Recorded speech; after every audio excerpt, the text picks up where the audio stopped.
If I was now sitting here with a 21-year-old Andy, I would ask him, like, what do you think life is about?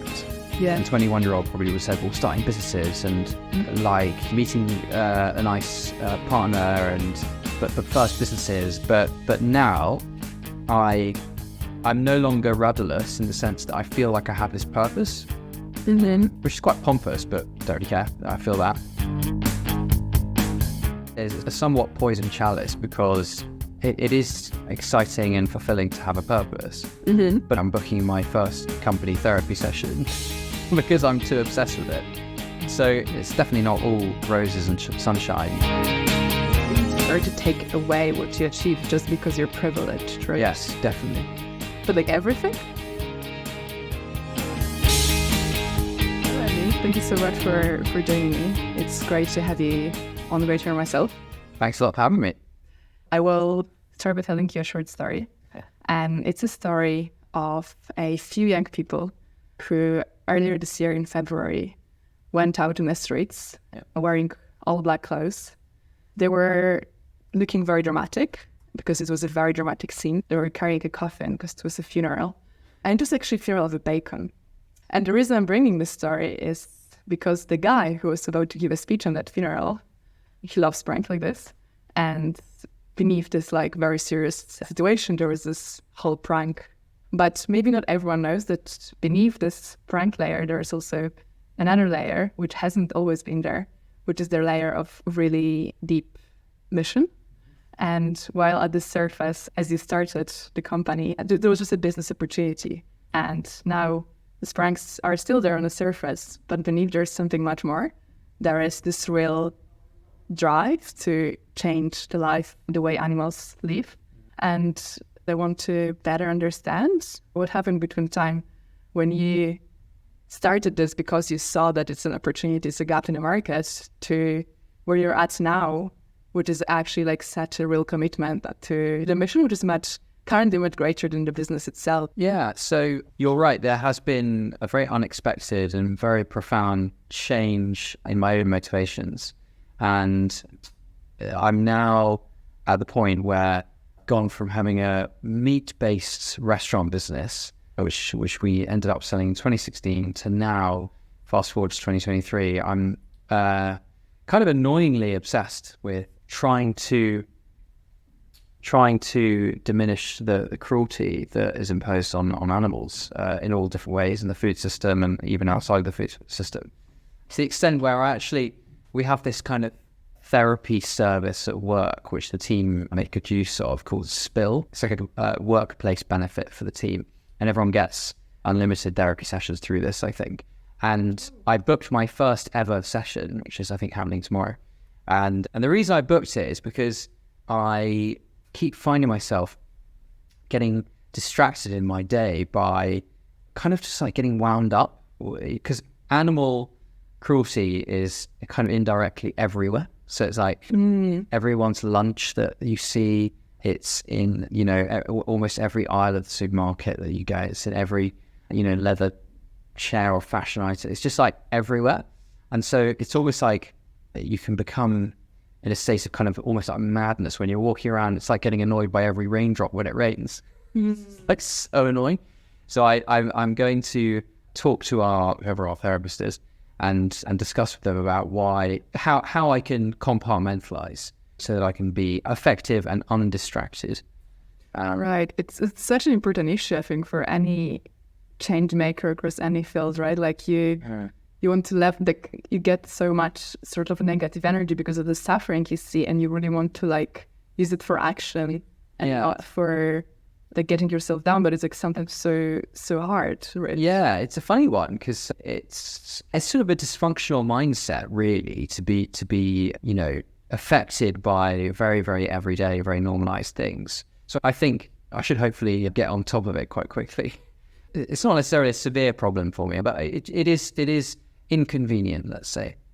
Very interesting. And like at the beginning, as you started, I guess it wasn't so much of a fake. It kind of evolved. Yeah, and I had, at the very beginning of this journey with our company, I had no real kind of emphasis personally on animal cruelty. I thought it was a great area to get into, plant-based.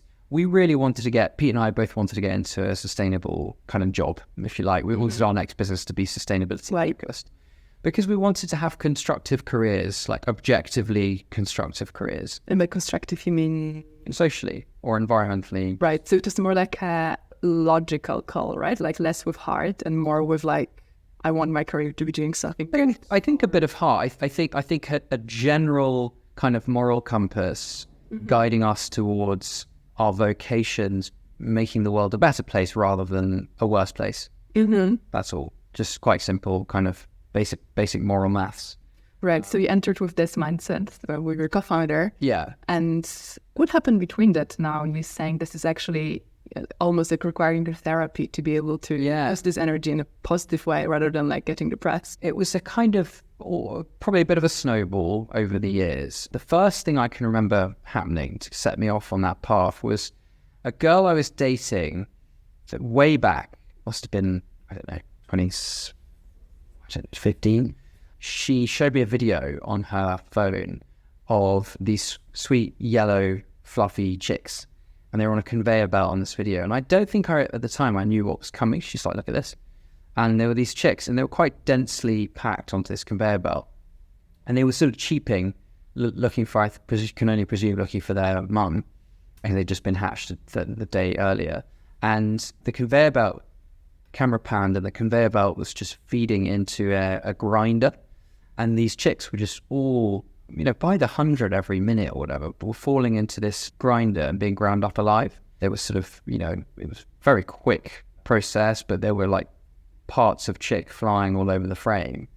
And it really shocked me. And she proceeded to tell me that in the egg industry in the UK and abroad, we it's either suffocate by a gas chamber or we ground up alive about 25-30 million chicks a year, just in the UK alone, which are about a day or two old, because they are considered waste because they can't lay eggs because they're male chicks. Yeah. So they're not the right body type for the meat industry. So they end up getting just basically killed as though they were waste. And I found it quite shocking. And so I kind of put two and two together when she showed me, and I realized that every time I went to the supermarket to buy kind of mass-produced eggs, I was paying for the machine, the grinder, and I was paying for the upkeep of the machine for somebody to go and oil it and maintain it.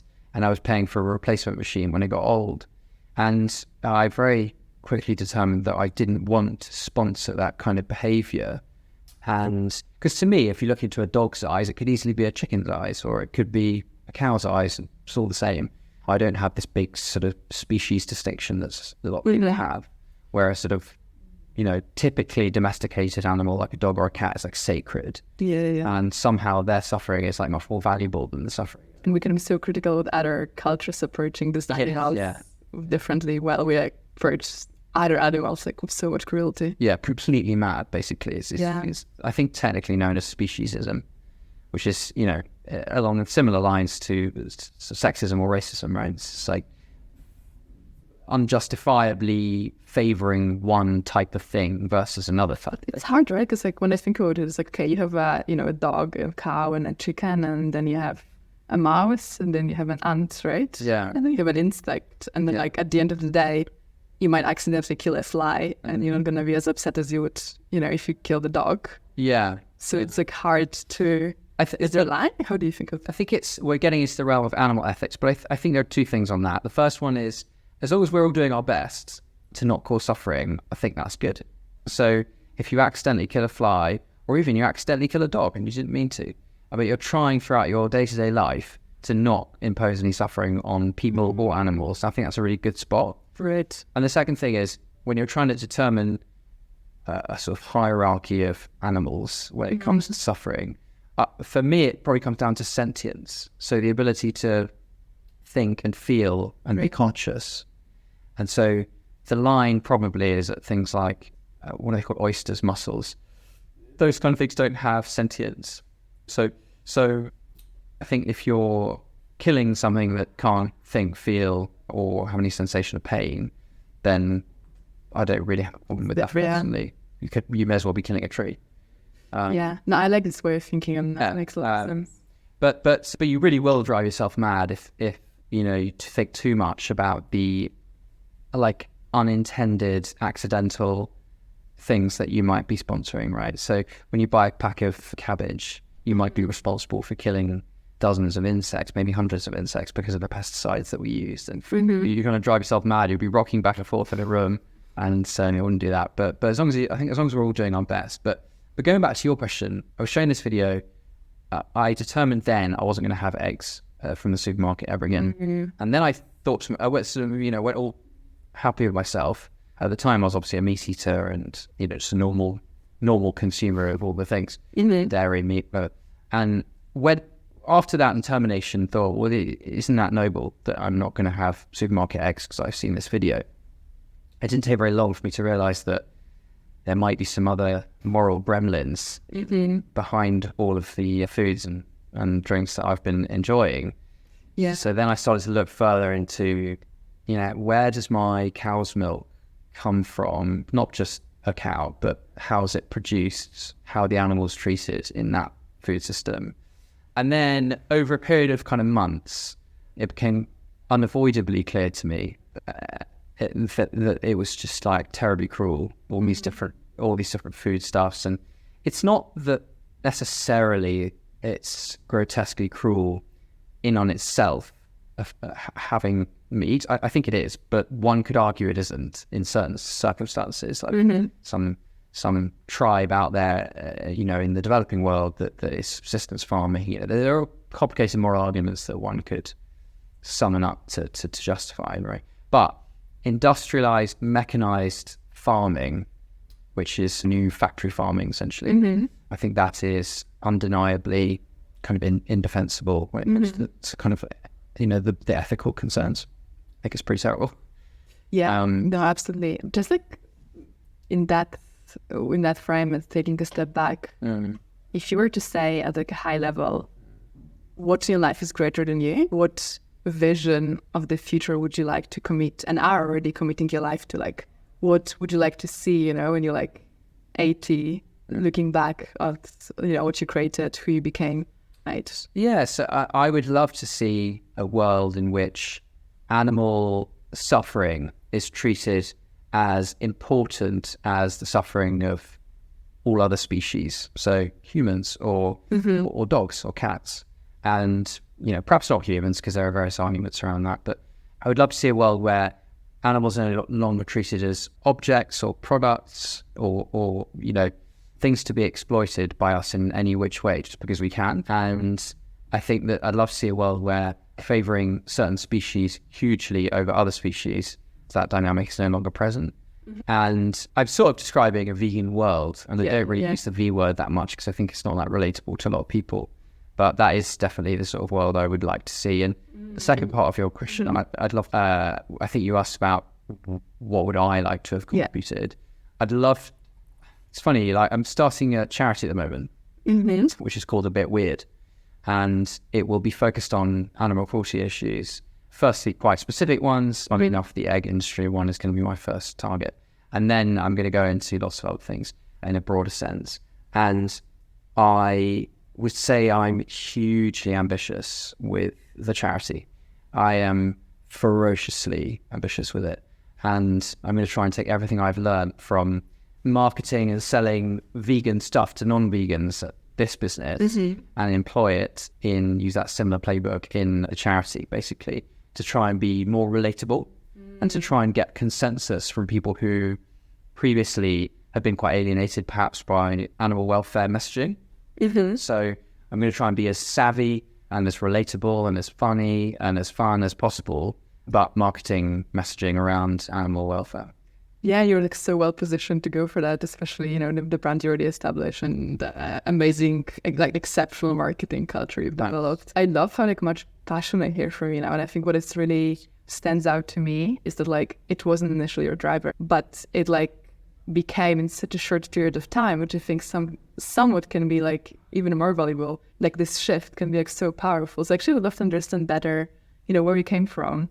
Yeah, I think to be honest, anything pre-2017 is relatively divorced from my kind of position on animals now and my passion around the issues there, I would say. But since you asked, I had what could only be described as a pretty privileged background. So I went to private school, parents were divorced, and I think I learned from quite a young age to think quite independently relative to other kids, for sure. Like very young age to think quite independently through my parents. I realized I wanted to form my own worldview, to be honest. And so I think that was quite unconventional and manifested probably in sort of strange ways to have a quite precocious and probably a little bit like unjustifiably intellectually arrogant kid, probably. And just an annoying kid. I was quite an annoying kid. Yeah, I was quite an annoying kid, like even relative to other kids I was annoying. And so, yeah, I did very little work at school growing up. I was a very poor student, even up to like university as well. I did like very little work. And I was able to kind of coast by and get like okay results, nothing special. And then I guess once I was at the age of like maybe 18 or something, I became pretty sure and I had conviction that I wanted to be a founder and that I didn't want to go down the normal career path. And so that made me take my foot off the gas even more when it came to academic work, because I was like, well, I don't really need it if I'm going to be a founder. What did you believe about yourself that made you think, I want to be a founder? You're setting me up to come across as horribly arrogant. I don't think it has to be arrogance. It can be like this belief in your abilities. And I think it's like, for many of us, it takes decades to get to that. Believe that I'm capable, which doesn't mean I'm better than others. I'm just really capable. Yeah, I think self-belief in my capabilities in terms of, I don't know, reasoning and sort of stubbornness, relentlessness. I had decoded in a very rudimentary way the qualities that one might need to be a founder, and then decided, I guess, that I possessed those qualities to varying degrees. And so I kind of backed myself from a young age to do it. And I also, having had work experience when I was like, well, how old do you get? How old are you, like 16 or something? I had learned from that short experience that I didn't want to have a job in a conventional kind of office setting. And I felt like it didn't suit me.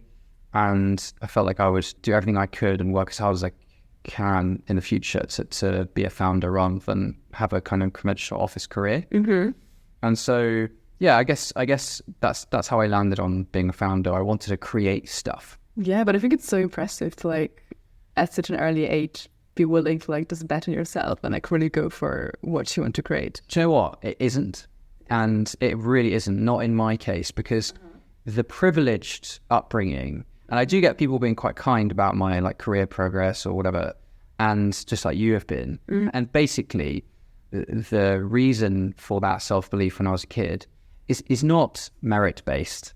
It's nothing that I've done that's particularly admirable. It's the fact that I had a privileged upbringing that gave me that self-belief. The fact that I had exposure to other entrepreneurs in my wider family or friends of the family. And, you know, I can only probably be obsessed by one cause at a time. But if it wasn't animals, it would probably be, you know, social mobility, right? Because I've seen firsthand how important it is. And my career has not been funded in any way by like daddy and mummy. I haven't had money to given to any businesses or anything. Just the mindset. Just the mindset and the education. Yeah. And so I would urge you in future when you sit with people who sound as posh as me to not give them any praise. I'm from abroad, so like I'm not so good at like feeling responsible. Well, I would never give them any praise for being a founder. Oh, but it's actually a tricky one because I think about it quite a lot because I come from like a very like middle class family, and so do many of my friends, but also now having like moved like to UK, I've met a lot of like people who you would call posh, and they're doing like amazing things with their lives and like very often like very impactful. And we often have these conversations like, is it fair to take away what you achieve just because you're privileged, right? Yes, definitely. But like everything, because then equally you can be so privileged that you can like, you know, just like sit and watch TV all your life. And that is deeply unimpressive relative to the wider population when you have people who get such an amazing head start in life.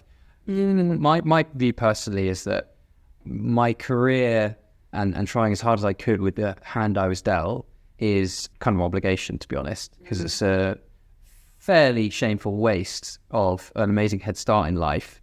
If you get it, if you get that head start and you do nothing with it, then to me that's a bit of a waste, because we are equipped as kind of young adults. When you get spat out of a private school system and you have a privileged upbringing, you're then equipped to go on and do great things and constructive things. So I think not doing that is just a bit crap. Right. And when you say obligation, do you mean obligation to do something like good for others, something good for the society, or do you mean just obligation to make the most of your life, which might equally mean just having a lucrative career and buying a nice house and like nice cars? I think my answer a few years ago probably would have been the latter. So, making the most of your life and, hopefully create jobs, create cool business, create cool charity, whatever, create anything. Just use a hand you've been dealt to the maximum. I think now my answer would probably be a bit more focused around you have an obligation to do good for the world and all of the beings in it. That would probably, so there's probably a change. And that's probably what growing up looks like, I suppose. For sure. If I was now sitting here with a 21-year-old Andy, who was super excited with entrepreneurship and just wanted to go follow his path, which is super impressive, despite of the background. That's to say annoying. Okay, so which is absolutely not impressive because of the background. But anyway, I was sitting and I would ask him, like, what do you think life is about? Like, what is the meaning here? Like, was he even asking himself these questions?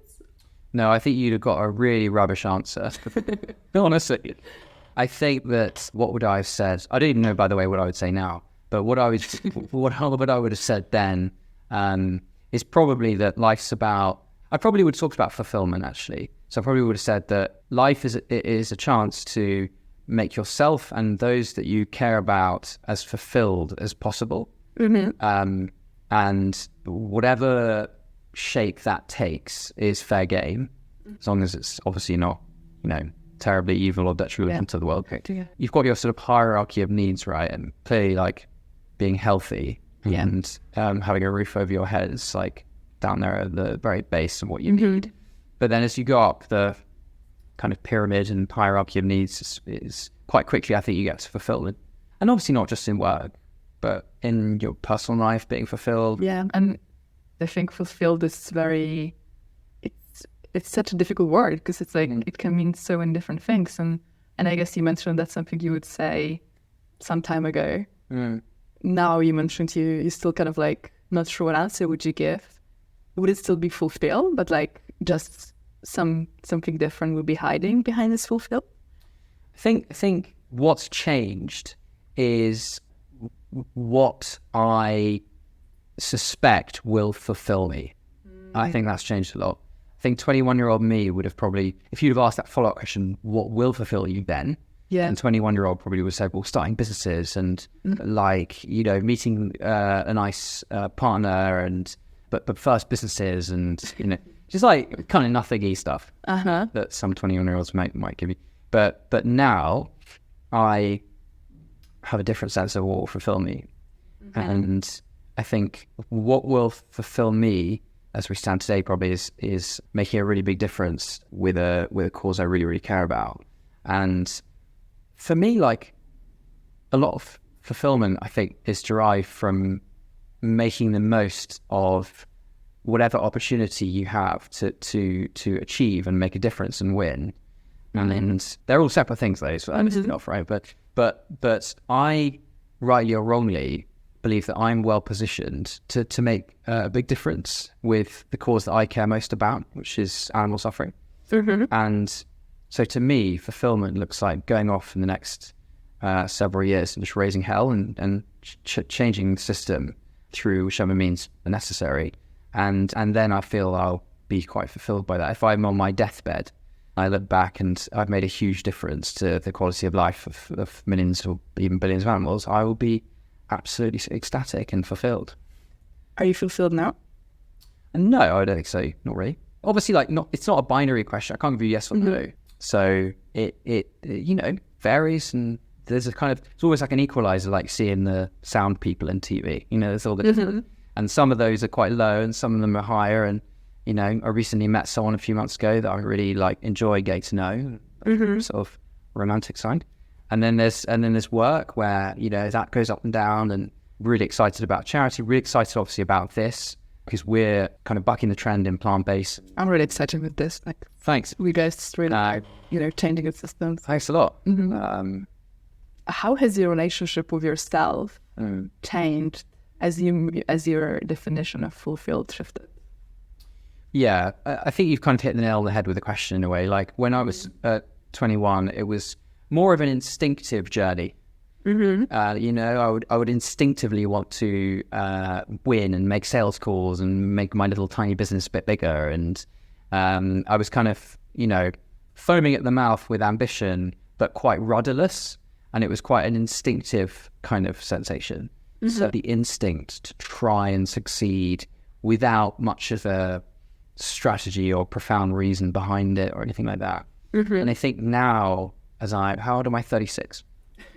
I'm now being quite deliberate and strategic with how I configure my life and my work, basically all around, not to sound like a broken record, but all around trying to diminish animal suffering. So this is a vehicle for change in its own way, because it takes lots of meat off the menu. So that's cool. Tick. And then starting this charity, which is another vehicle for change, hopefully. That'll do different things to what this company does. And then, hopefully I'll start more organizations in the future and achieve more within the existing ones that will achieve the same goal. So I'm no longer rudderless in the sense that I feel like I have this purpose, which is quite pompous, but don't really care. I feel that. And I do feel a strong sense of purpose. And so that's a big, big change. Yeah. Really big. Do you think everyone should find this cause greater than themselves, a mission in their life? I think so. I think the world would be a much, much better place if everybody went about their day with a constructive purpose, surely. And have you ever felt this feeling of meaninglessness? Yeah, I think so. I think I would guess that most of us at some points experience the feeling of, well, what's it all for? Yeah. And obviously, one still does when they care very much about purpose. Yeah. Because it's not all encompassing. There's more to life than, I'm obviously not sounding much like it, but there is more to life than just animal cruelty. Yeah. But I have definitely experienced that sense of, is all my ambition and endeavor just kind of a little bit pointless and untethered to anything with any real meaning? And then I think those feelings are certainly limited now.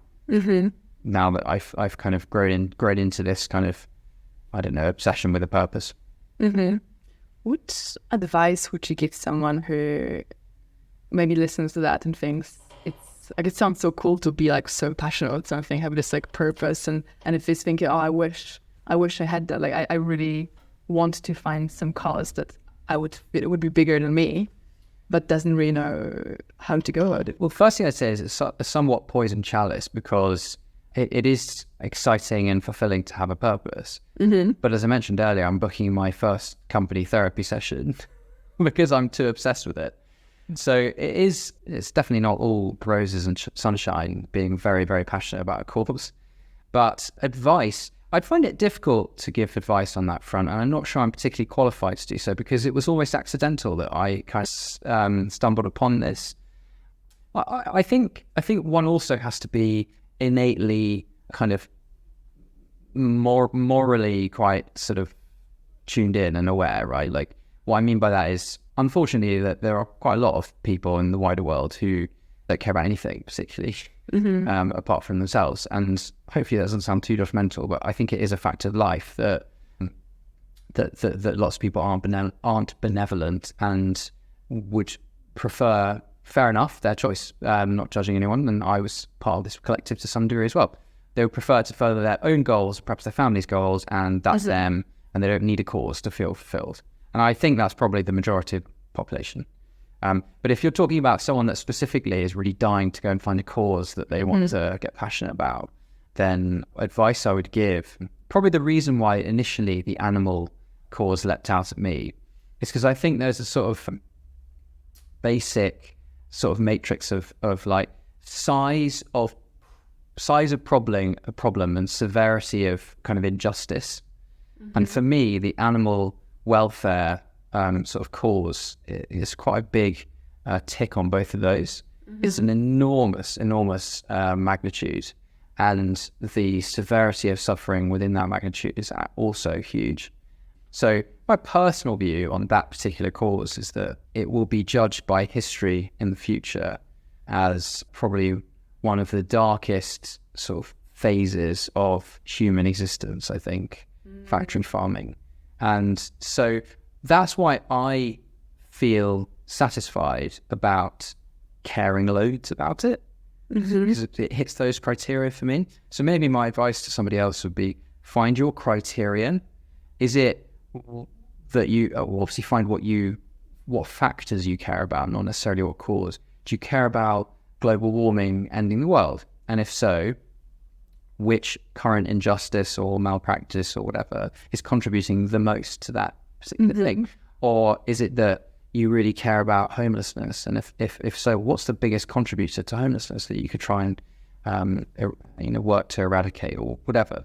So find your like criteria. You don't necessarily have to sit and find a cause, but behind that, find your kind of criteria first. Because most people presumably care about something. So like, what is that thing? Even if it's like your beloved dog, your pet dog, perhaps you then will, once you think about it, you'll really care about all the stray dogs and the abandoned dogs. You might care about all the dog farms in Asia or whatever. Yeah, it reminds me of, I once heard that your why is what makes you cry.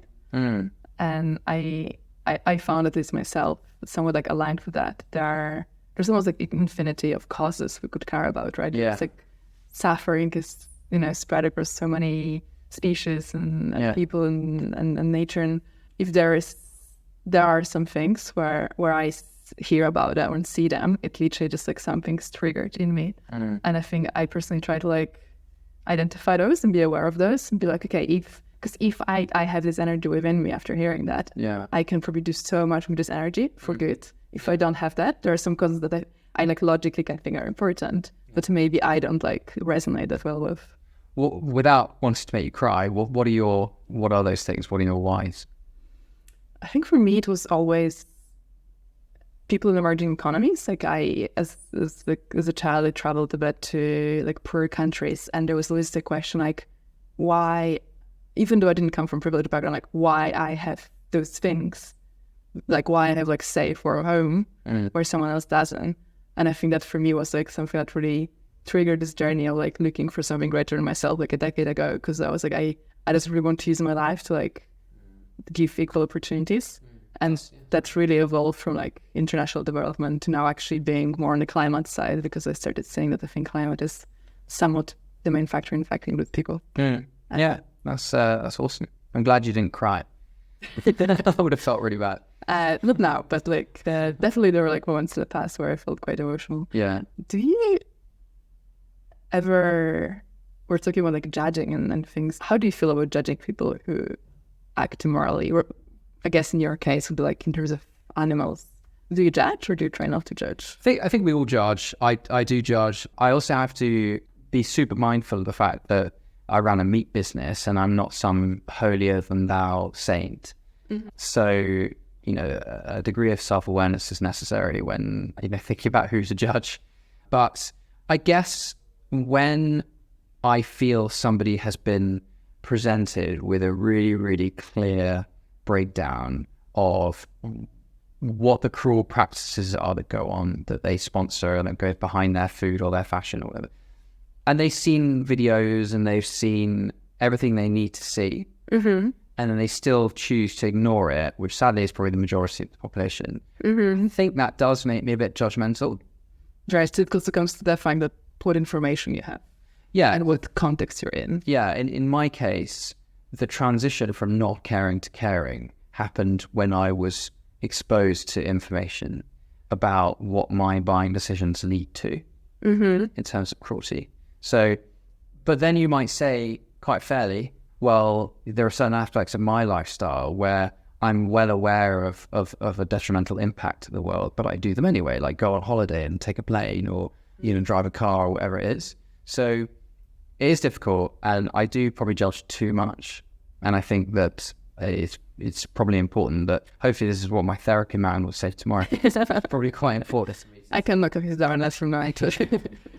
I can try and tone that down. I think it's quite important to do that. Mm-hmm. Yeah, I think it's a really difficult, like challenging thing as an impact-related person. I definitely also so often catch myself in these two minds of like being super judgmental, but I'm also trying to like approach people from the place of like love, and like everyone has different background and stuff, and like it's hard to find a balance. And as you say, like also the like taking planes and stuff, it's so hard to not be in a way like it's just like a hypocrite, right? Yeah, and hypocrisy is the very first lever that people pull when they are feeling defensive, and somebody is kind of in their face, condemning them for not subscribing to a cause. So if you start talking about vegan issues or animal welfare issues, then somebody might start talking about, well, what about all the pesticides that go into your veg? What about the avocados? What about all the bees that are killed, in the production of almond milk and all this stuff? Like Piers Morgan. Piers Morgan is a fairly grotesque, supposedly a journalist, and he hates veganism.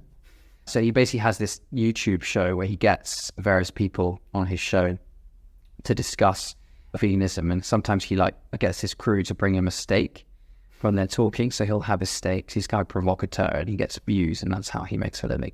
Seek to peg you out as a hypocrite, but you believe in something quite strongly. Yeah, and I think in this context it's even harder not to judge, right? Because the assumption is he probably has a lot of information. I think you can judge Piers Morgan, and I don't know him, but I will. You can just claim that he is a bit of an idiot. Mm-hmm. Would you say you care more about suffering of animals than suffering of people? I wouldn't. It's a difficult one. I think that the value we place on suffering should not be determined by species, and it should be determined by the subject's ability to interpret and feel the suffering. Does that make sense? So I think when you think of it in those terms, human suffering, it could be argued, is more severe because of the emotional and intellectual network around most humans. So it's not just that the human is suffering, but they can really have a sense of lost opportunity themselves in their own life. If you get really sick or something, or if you get locked up in jail forever, you might be really thinking in quite complex ways about all of the lost opportunities that you have with your growing family that you might have had, with your friends and family. There's like layers and layers of kind of like loss and anguish. So you could potentially argue that that is a more severe form of suffering than a pig. But on the other hand, and the reason why I care greatly about the animal welfare cause is that the magnitude comes into it. So the magnitude of animal suffering is vastly greater than the magnitude of human suffering pretty much ever could be. Every year we maim and kill about 80 billion animals, land animals, forget the fish because that takes you into trillions. So for a sense of context, I think there's about 8 billion people in the world. So 80 billion. 80 billion. Yeah. Billion. Wow, that's crazy. Do you know what proportion of those would be like killed in a quite cruel way? Because I guess some part at least is like killed somewhat like painlessly, or am I making quite assumptions here? So what people tell you who spend a lot of time in slaughterhouses, even the kinder ones, that animals all have a terrible sense of panic when they're in that environment. Most of them know what's about to happen to them. Imagine you had a dog, and imagine the dog went into a great big building where loads of dogs were being killed. Your dog would feel terribly panicked by all of the noise, all of the blood on the floor, the cries of the other dogs which are about to be killed or being killed, the dogs which are being separated and they're crying for their bonded partners, whatever. You would know if you're that dog. There's exactly the same thing with pigs, cows, sheep. So it's not only about the way they're being killed, it's about the whole life. Yeah. In a way filled with suffering. In my opinion, there is no sort of animal death for food that is like painless and really kind, and it just doesn't really exist. Right. So even if you, I guess, like do everything you can. Firstly, I think it's unjustifiable. But when we start talking about edge cases, so maybe a really small holding farm and like somebody has gone to absolutely great lengths to give an animal a fantastic life and a really, really quick and painless death, I'd be hugely against it. But it's a lot less bad than industrialized factory farming. And the problem with talking about edge cases is they're pretty much irrelevant, because the way that 99.9% of people get their animal protein is from factory farming. So yeah, we could talk about some very eccentric farmer in some random district of like Romania, but you know, the 99.999% of our protein, as I say, is from these terrible gulags of suffering and anguish and pain. These torture chambers that are industrialized factory farms. So this 80 billion includes like what kinds of animals? Just any animal we farm, land like animals. we like would eat as people. Basically. Yeah, exactly. Right. Or that get killed in dairy, or that get killed in the egg industry or whatever. Animals that we kill for our taste or pleasure. You know, when you learned about all of this, you mentioned the story of like your ex-girlfriend showing you these videos. Was there a gap between the moments when you like knew it cognitively versus like applied it to action? Was there this moment when you were like a bit of a hypocrite? Yes, yeah, there really was. It was because first I went vegetarian, and not to judge any of your vegetarian viewers, because it's great if you want to limit your meat, go vegetarian. But when you're vegetarian, you still are, unfortunately, you know, causing lots of animal suffering from dairy or eggs or whatever. So I was vegetarian for a time, but without the eggs, because of this realization watching my video. I was vegetarian for a couple of years. I've only been fully plant-based for probably about 3.5, 4 years or something, something like that. And although I do have, the one thing I have that's not plant-based, I have eggs from an animal sanctuary. So they're kind of cruelty-free eggs that this lady basically rescues hens from factory farms, and then they lay eggs and she sends them to me. It's called Farm Around. Amazing. I'm gonna upload the podcast. How was this? Like, how are you feeling and thinking about this period when you were a bit of a hypocrite? I'm curious because I feel absolutely the same way about flying, and it's something that like I can't think of a justification really. Like I try to not fly like loads, but like especially like coming from like other European country, like I take probably around like 10 flights a year, I would say, and then I try to do a lot for environment, but it's like hard for me to tell that I justify this amount, right? And this is my problem with veganism you're touching on. There's a phrase, perfect is the enemy of the good. And essentially it's what it sounds like, right? So striving for absolute perfection at all costs may kind of hinder you from actually being as good as you can be and making a really, you know, constructive and positive difference, basically. Yeah. Because you're so obsessed with perfection. Anything less than perfection is a terrible failure, and everyone's pulling their hair out. And I think that historically the vegan movement has favored perfection over good. Yeah. And I do too, personally. So I'm sort of separating my personal wish from my perhaps more pragmatic, you know, activism approach, I guess. Yeah. You would prefer the whole world to be the flexitarians and like try to like really cut the amount of meat they eat and like have 2% of the world be vegans and the rest kind of eating whatever they want. Yeah, clearly my very strongly held desire is for everybody to be vegan. Yeah. But I recognize the need for good over perfection. Yeah. And I think that the same should be applied to your logic and interpretation of you know, your own kind of travel misgivings. And I think that it sounds like you are really well motivated, and it sounds like the flying that you do is a kind of incidental cost, which probably pales into insignificance relative to the good that you try and do. So I think that, the phrase that really springs to mind is that one, which is that perfect's the enemy of the good. Yeah. That's kind of, And so I absolutely agree. It's like such a thin line, right? Like I used to work in consulting in like sustainability space where everyone was flying so much and justifying everything that they do so much for sustainability. Yeah. Which I'm sure they do some good for sustainability, but there's like, where do you put the line? Do you actually have to fly every week because you do so much good for sustainability? I'm not sure if you can. Yeah. Right? So I guess it's ultimately very personal, and any like climate or like any other good action comes at a different cost to a different person. Yeah. Like for example, for me, like switching to plant-based milk was like zero cost. Even like it was nicer because I just generally prefer it, right? Versus flights or other things might be more challenging. So just probably understanding where you have personally the biggest cost versus the biggest benefits. Yeah, exactly. I always wonder the first person who sort of laid down under a cow and decided that they wanted the cow's milk. Do you know what I mean? Who is the first person who got this out? And what did all their friends think of them? Do you know what I mean? Like, imagine I was the first person to like drink cat's milk. Everyone probably think Andy's a bit weird. Why is he drinking cat's milk? So I always wonder whether like the first person that had cow's milk was kind of quite badly judged by their social. That's such a... I never wondered to what anyone wondering about. So cool. It's I guess it was probably back in the days when people barely were surviving. I think so. So I guess anyone who invented that was like, "Whoa, we have more food now." Yeah, exactly. Maybe they weren't bashful about it because they were so hungry. Probably. Don't think they didn't have space to be judgmental. Yeah, exactly.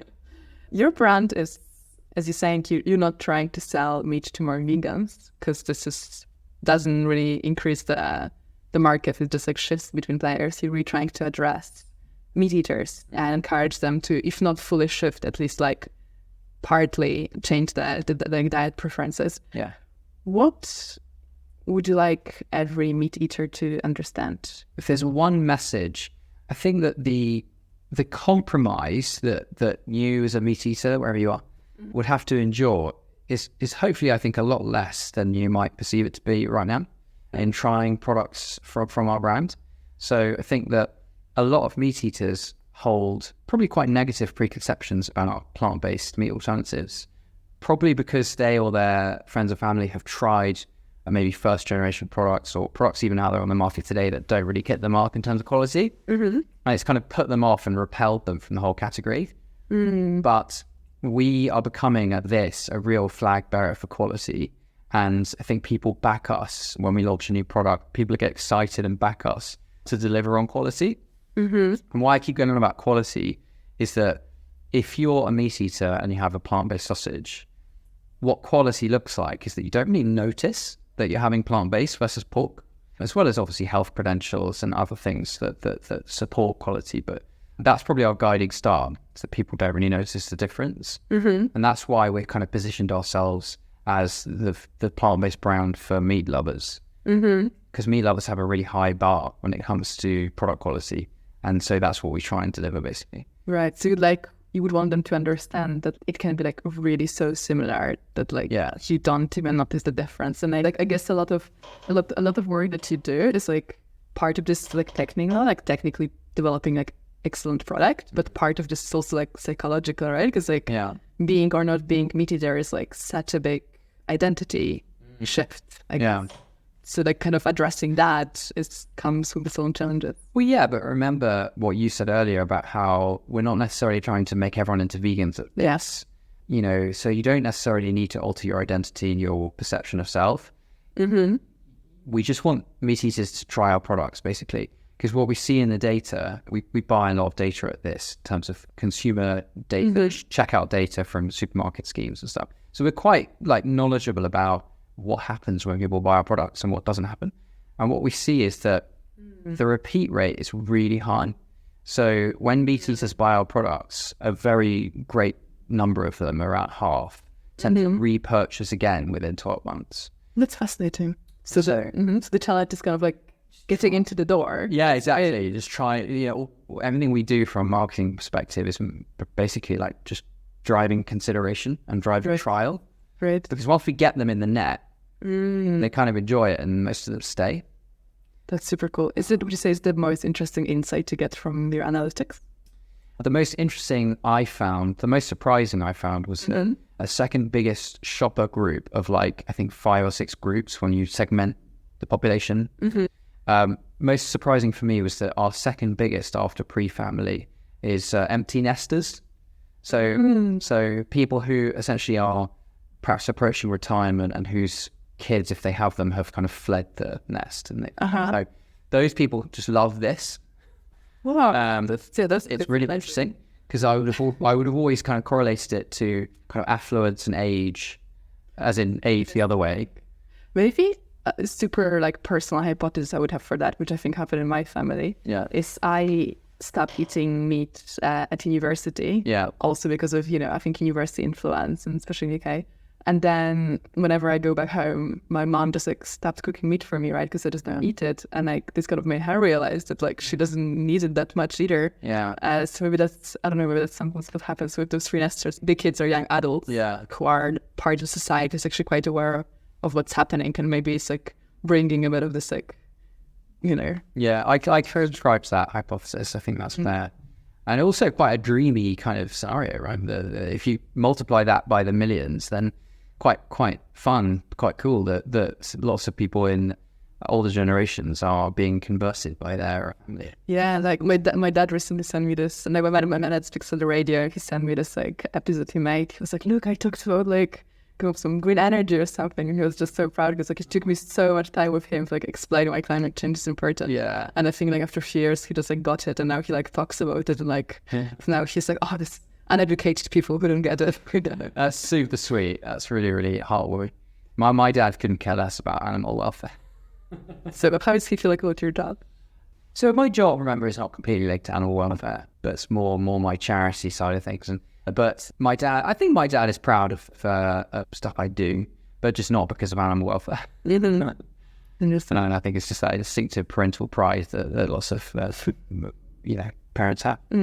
All sweet. The question I ask at the end, everyone: if you could have a superpower and you could make everyone in the world read one book, what book would it be and why? Your supposition is that I'm really well read, and I've done so much. Can be some other resource if you don't feel too comfortable in books. Yeah. It's funny because I've done so much research on kind of animal ethics and problems with the food system, but not by books. It's funny. I've done like lots of articles. I've watched loads of hours of stuff and interviews and debates and all that kind of stuff. There was one speech that I came across quite recently that I found unbelievably compelling.